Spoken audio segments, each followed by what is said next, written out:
अस्सलाम वालेकुम दोस्तों, बरखुरदारो ख़ास तौर पर योगा ग्रुप वाले और सो गए हुए हो तो ये देखो मखनवी साहब, जमील साहब ते बाबा जी सरवर साहब, ये देखो मेरे साथ वाक कर ले।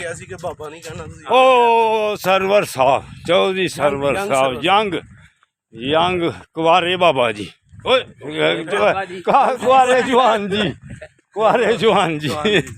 हाँ, तो दोस्तों बरखुरदारो, अगर आपने भी सेहतमंद रहना, जैसे ये अल्हम्दुलिल्लाह सारे ही सेहतमंद वाक कर रहे हैं, तो बेटे भी हैं, बुजुर्ग भी हैं साथ। अपने आप मैं कहते नहीं अपने आप क्या ना मैनू कद हो गया।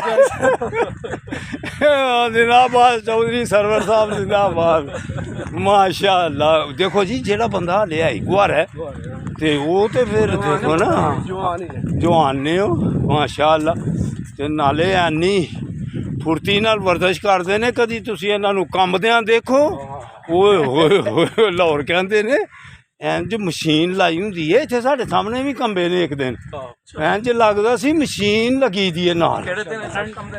ਇਹ ਕਿਹੜੇ ਦਿਨ ਕੰਬਦੇ ਨੇ? ਜਿਸ ਦਿਨ ਤੁਹਾਨੂੰ ਦਿਲ ਕਰੇਗਾ ਅਸੀਂ ਕਮਾਵਾਂਗੇ ਇਹਨਾਂ ਨੂੰ। तो दोस्तों बरखुरदारो, आप भी पार्क में आए, मौसम को एंजॉय करें, फिर इंशाअल्लाह ताला आपकी सेहत भी बनेगी इन सब की तरह और मेरी तरह भी। अल्लाह हाफिज़, अल्लाह हाफिज़, अल्लाह हाफिज़।